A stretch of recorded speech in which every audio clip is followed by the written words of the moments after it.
How do you say thank you? Some people write a card. Some people even buy gifts. Some people bake a cake, and some people send flowers. But how can we do that today when we can't easily meet people or give them a great big hug? You could send a text or a kind message. I loved it, for example, when we clapped for the NHS to show our thanks every Thursday night. I recently sent a tiny thank you card in the post to a friend, and they told me how much they appreciated that, how a tiny thing meant so much. But how do we do it when maybe it feels like too big of a task?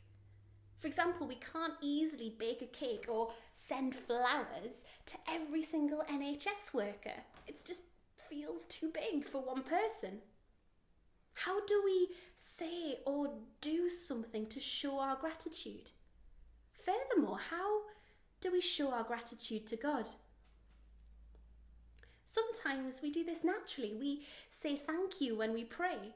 We say grace before we eat a meal. We remind ourselves of all that God's done for us. In Psalm 34, the psalmist writes a big list of all of God's good deeds and puts it in a beautiful poem as a thank you. But God's done some amazing things both in and for our lives. And sometimes a little thank you it doesn't feel enough. Sometimes it can feel like too big of a task to say thank you.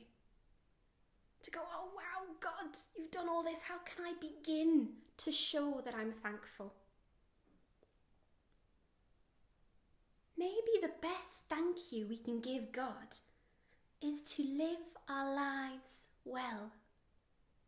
To make the decision each day to make good choices. To walk with God. To follow Jesus' teaching, all showing God how much we appreciate the life we have.